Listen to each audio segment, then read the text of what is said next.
السلام علیکم ناظرین، میرا نام کلیم اللہ اور آپ دیکھ رہے ہیں کلیم اللہ آفیشیل۔ ناظرین، کل ہم نے آپ کو ویڈیو میں بتایا تھا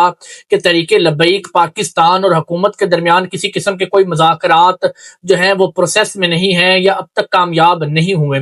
تو حکومت کی جانب سے جو تجاویز تھیں، جو مذاکرات کے لیے مطالبات تھے تحریک لبیک سے، وہ رکھے گئے، لیکن میں نے آپ کو بتایا تھا کہ تحریک لبیک جو ہے ان مطالبات کو نہیں مانے گی۔ وہ جو ہے مزید سختیاں برداشت کر لے گی، مزید رکاوٹیں برداشت کرے گی، مزید مصائب کو برداشت کرے گی، لیکن اپنے نظریے سے پیچھے نہیں ہٹے گی۔ تو آج بات کریں گے ان حکومتی مطالبات کی جو تحریک لبیک پاکستان سے رکھے گئے، اور ان میں سے کون سے مطالبات ایسے ہیں جو تحریک لبیک پاکستان مان سکتی ہے، اور کن مطالبات پر جو ہے وہ ڈیڈ لاک برقرار رہے گا، اور مطالبات جو ہے وہ نہیں مانے جائیں گے، جس کی وجہ سے مذاکرات جو ہے وہ کامیاب نہیں ہو پائیں گے۔ اس کے ساتھ ساتھ ایک بڑی خبر یہ ہے کہ تحریک لبیک پاکستان کے امیر علامہ حافظ سعد حسین رضوی کے سب سے قریبی ساتھی اور ان کے پرسنل سیکٹری کہہ لیں، ان کے گھر کے ایک شخص کو کہہ لیں، ایک گھر کا ممبر کہہ لیں، تو وہ شہزاد محمد شہزاد ان کا نام ہے، جن کو کراچی سے گرفتار کیا گیا ہے۔ یہ وہ شخص ہے، جب میں حالیہ دنوں میں علامہ سعد حسین رضوی صاحب کا انٹرویو کرنے کے لیے ان کے گھر، ان کے مرکز مسجد رحمت اللہ عالمین میں گیا، تو یہ جو محمد شہزاد جو ان کا پرسنل سیکٹری ہے یا ان کا سب سے قریبی ساتھی ہے، تو یہ فیملی میں ان کا آنا جانا تھا سعد حسین رضوی کے، تو کوئی ان کے رشتہ داروں میں سے بھی ان کا تعلق ہے، تو ایک بڑا ہی ان کے ساتھ قریبی تعلق ہے، تو وہ ان کو کراچی سے گرفتار کر لیا گیا ہے۔ تو آج اسی حوالے سے بات کریں تو سب سے پہلے بات کر لیں کہ جو حکومت نے تحریک لبیک پاکستان سے مذاکرات اور مطالبات جو ہیں رکھے ہیں، اس بنیاد پر ہم ان کے ساتھ مذاکرات کریں گے تحریک لبیک سے، اگر وہ ہمارے یہ چال جو مطالبات ہیں ان کو تسلیم کرے گی۔ تو تحریک لبیک سے جو پہلا مطالبہ حکومت کی جانب سے رکھا گیا ہے کہ اس شرط پر مذاکرات ہوں گے، اس شرط پر آپ کو ریلیف ملے گا، اس شرط پر جو ہے نرمی کا برتاؤ تحریک لبیک سے کیا جائے گا، اگر وہ مرید کے ثانیے کی جوڈیشل کمیشن نہ بنائے یا بنانے کا مطالبہ نہ کرے، اگر ثانیہ مرید کے میں جو کچھ ہوا ہے نہ وہ لوگوں کو بیان کرے گی، نہ اس کی جوڈیشل انکوائری کی کوئی کسی قسم کا مطالبہ کرے گی، نہ عدالت میں ثانیہ مرید کے حوالے سے تحریک لبیک کو کوئی کیس کرنے دیا جائے گا، اگر یہ شرط جو ہے، یہ جو مطالبہ ہے پہلا حکومت کا مانا جاتا ہے، تو مذاکرات ہوں گے۔ اسی طرح حکومت کی جانب سے جو دوسرا بتایا گیا وہ یہ ہے کہ تحریک لبیک پاکستان میں کسی قسم کا کوئی احتجاج، کوئی ریلی آئندہ کچھ سالوں کے لیے بغیر اجازت کے نہیں کرے گی۔ تو یہ وہ مطالبہ ہے جس کے اوپر ڈیڈ لاک برقرار رہے گا، جس کی وجہ سے مذاکرات کامیاب نہیں ہوں گے، کیونکہ تحریک لبیک پاکستان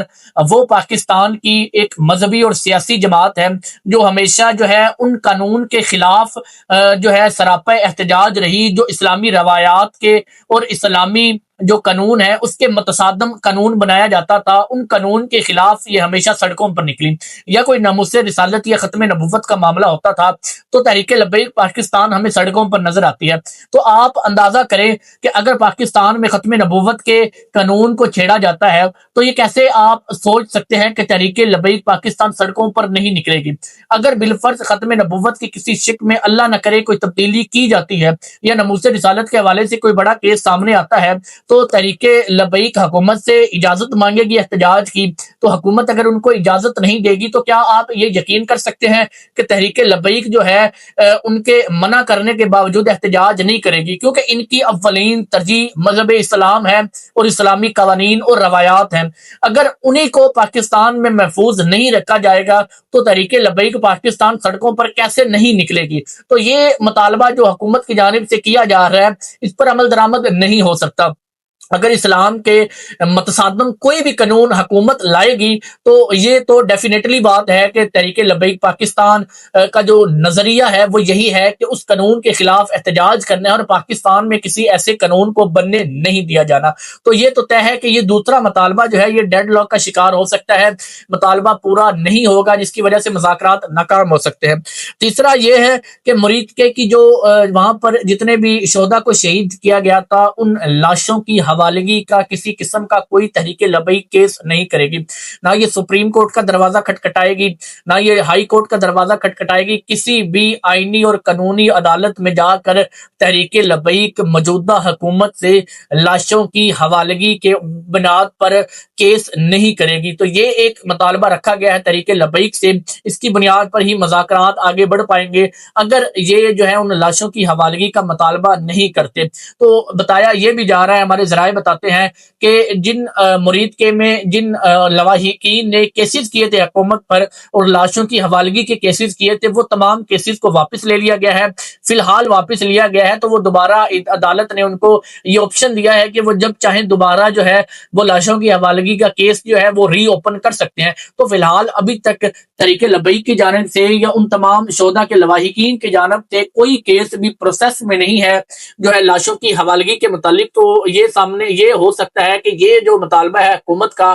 کہ مذاکرات اس بنا پر ہوں گے، تو یہ تحریک لبیک پاکستان کی جانب سے اس کا پازیٹیو جواب مل سکتا ہے اور یہ مطالبہ پورا ہو سکتا ہے۔ چوتھا مطالبہ یہ ہے ان کا حکومت کا کہ خادم حسین رضوی صاحب کا نومبر کے مہینے میں ہر سال جو عرس آتا ہے تو اس میں ایک بڑی تعداد لوگوں کی شرکت کرتی ہے اور ایک بہت بڑا اجتماع ہوتا ہے، اور یہ اجتماع جو ہے لاہور میں آتا ہے تو لاہور کی ٹریفک جو ہے وہ اس کا تسلسل برقرار نہیں رہ پاتا۔ اور دوسرا بڑا خدشہ یہ ہے کہ اتنے بڑے جو لوگوں کا ایک ہجوم ہوتا ہے، اگر وہاں پر تحریک لبیک پاکستان کی جانب سے کوئی احتجاج کی کال دی جا سکتی ہے، کوئی دھرنے کی کال دی جا سکتی ہے، تو حکومت کے لیے مسائل کریٹ ہوں گے۔ تو ان مسائل سے نپٹنے کے لیے جو ہے حکومت نے کہا ہے کہ ہم مطالبہ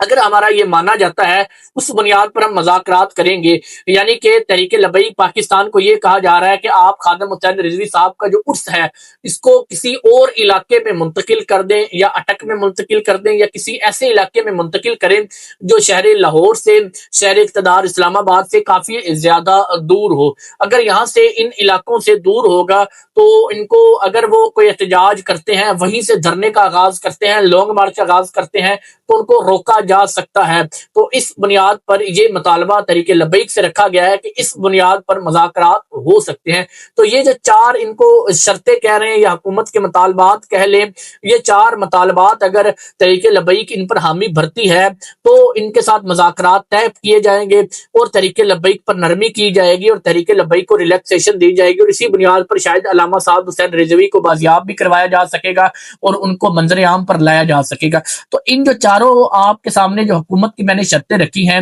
تین جو ہے وہ شاید قابل قبول ہوں، شاید مانی جا سکتی ہوں، لیکن ایک ایسی شرط جو کہ تحریک لبیک سے احتجاج کا حق چھینا جا رہا ہے، یہ ایسا ممکن نظر آتا ہے کہ یہ پاسبل نہیں ہے۔ حکومت نے یہ جو شرط رکھی ہے اس کو تحریک لبیک کبھی بھی ایگری نہیں کرے گی، کیونکہ تحریک لبیک ہمیشہ ہے وہی جو دھرنا اور احتجاج کرتی ہے جس میں جو ہے کوئی قانون اسلام کے متصادم بنایا جائے۔ تو یہ جو قانون اسلام کے متصادم بنے گا تو اس کے خلاف جو تحریک لبیک کا نکلنا ہے، یہی تحریک لبیک کی نظریہ ہے، یہی تحریک لبیک کی نظریاتی بنیاد ہے۔ تو اس سے یہ کبھی بھی نہیں ہو سکتا کہ تحریک لبیک پیچھے ہٹے۔ ایک تو یہ ہو گیا، دوسرا یہ ہمیں خبر ملی ہے کہ آج کی یہ خبر نہیں بلکہ کچھ دن قبل جو ہے وہ علامہ سعد رضوی کے بڑے ہی قریبی ساتھی شہزاد صاحب جو ہے ان کو کراچی سے جو ہے وہ گرفتار کیا گیا ہے، اور شہزاد صاحب کو جو ہے وہ تحریک لبیک کے جو لاسٹ لانگ مارچ اکتوبر میں ہوا تھا، جو ثانیہ مرید کے سے قبل اس لانگ مارچ میں بھی دیکھا گیا تھا، اور ان کو جو ہے کراچی کے کسی علاقے سے جو ہے وہ گرفتار کیا گیا ہے اور گرفتار کر کے ان کو جو ہے پنجاب پولیس کے حوالے کیا گیا ہے۔ تو شہزاد صاحب ان لوگوں میں شمار ہوتے ہیں جو سعد حسین رضوی کے سب سے قریب ترین ساتھی ہوتے ہیں، جو ہر جگہ پر ان کی میٹنگز کو ارینج کرتے ہیں، ان کی محفلوں کا جو ٹائم ہوتا ہے، مینجمنٹ جو ہوتی ہے ان کی وہ طے کرتے ہیں، اور ان کے گھریلو افراد میں بھی ان کا شمار ہوتا ہے کہ ان کا جو ہے ہر وقت سعد رضوی کے ساتھ ہوتے ہیں، اور ان کا جو ہے رہائش بھی سعد حسین رضوی صاحب کے ساتھ ہی مسجد رحمت علی العالمین کے ساتھ جو گھر ہے سعد رضوی صاحب کا وہیں پر ہے۔ تو ان کو جو ہے گرفتار کیا گیا ہے۔ تو ایک طرف جو ہے حکومت مذاکرات کی کوشش کر رہی ہے، ایک طرف حکومت جو ہے اپنی شرطیں منوانے کی کوشش کر رہی ہے، دوسری طرف ابھی بھی تحریک لبیک پر جو کریک ڈاؤن ہے وہ جاری ہے، تحریک لبیک کو ابھی بھی زد و کوب کیا جا رہا ہے۔ تو یہ ہمیشہ سے حکومت کا ایک دوہرا معیار رہا ہے، ایک طرف وہ مذاکرات کی پیشکش کرتی ہے، ایک طرف مطالبات رکھے جاتے ہیں، اور دوسری طرف ہی اسی جماعت کے خلاف جو ہے ایکشن لیے جاتے ہیں، کریک ڈاؤن کیے جاتے ہیں اور مزید سختیاں کی جاتی ہیں تاکہ دباؤ میں آ کے وہ ہمارے جو شرطیں ہیں ان کو مان لیا جائے۔ اس کے ساتھ ساتھ مفتی حنیف قریشی صاحب جو ہیں انہوں نے ایک پریس کانفرنس کی ہے جس میں انہوں نے بڑا کھل کر حکومت کے خلاف تنقید کی ہے اور حکومت کو بتایا ہے کہ حکومت میں جو پیر سید ظہیر الحسن شاہ کی گرفتاری ہے ان کے حق میں وہ بات کرتے ہوئے بتا رہے تھے کہ اگر حکومت جو ہے ایک ایسے شخص کو 37 سال کی سزا سنا سکتی ہے کہ جس نے صرف چیف جسٹس کو دھمکی دی ہے، تو جو پھر ناموس رسالت کی توہین کے جو ملزمان ہیں ان کو کیوں ریلیکسیشن دی جاتی ہے، ان کو کیوں بری کیا جاتا ہے، ان کو کیوں جو ہے وہ نرمی کا برتاؤ کیا جاتا ہے؟ اگر صرف جج کی دھمکی دینے پر 37 سال کی سزا سنائی جا سکتی ہے تو دوسری طرف توہین رسالت کے ملزمان کے ساتھ بھی سختی سے نپٹا جائے اور ان کو کیفر کردار تک پہنچایا جائے، تاکہ اس طرح کا گھنونا جرم جو کائنات کا سب سے بڑا جرم ہے، جو توہین ناموس رسالت ہے، یہ سب سے بڑا کائنات کا جرم ہے، یہ دوبارہ پاکستان میں نہ ہو سکے۔ تو اس طرح کی تفصیلات ہمارے سامنے آ رہی ہے، تو مختلف حلقوں سے تحریک لبیک کے حق میں آوازیں بلند ہونا شروع ہوگی۔ شاید یہی وجہ ہے کہ اب حکومت جو ہے وہ ایک طرف تحریک انصاف سے نبر ازما ہے، دوسری طرف تحریک لبیک ہے، تو وہ اتنی مشکلات کو بڑھانا نہیں چاہتی، جس کی وجہ سے جو ہے وہ تحریک لبیک کے ساتھ مذاکرات کر کے سیٹلمنٹ کرنا چاہتی ہے اور اپنے معاملات بہتر کرنا چاہتی ہیں، تاکہ تحریک انصاف کے ساتھ جو ان کے معاملات خراب ہیں ان کے ساتھ جو ہے فل فوکس کے ساتھ نپٹا جائے۔ تو ابھی تحریک لبیک کے ساتھ مذاکرات کی یہی بڑی وجہ ہے، جو عوام کی طرف سے ایک پریشر مل رہا ہے، جو مختلف علماء کرام کی جانب سے پریشر جو ہے وہ ہو رہا ہے۔ مفتی منیب الرحمان صاحب جو ہے انہوں نے بھی پریس کانفرنس آج کی ہے جس میں مولانا فضل الرحمان صاحب شامل تھے۔ تو اس طرح جو ہے ان کو جو ہے حکومت کا جو پریشر ہے، اس کے نتیجے میں جو ہے حکومت اب دوبارہ سے تحریک لبیک کے پاس جا رہی ہے اور اپنی شرطیں رکھ کر جو ہے مذاکرات کرنے کی کوشش کر رہی ہے۔ اگر آپ کو ہماری ویڈیو پسند آئی ہے تو ویڈیو کو لائک، سبسکرائب اور شیئر لازمی کیجیے گا۔ نئی ویڈیو تک کے لیے اجازت دے، اللہ حافظ۔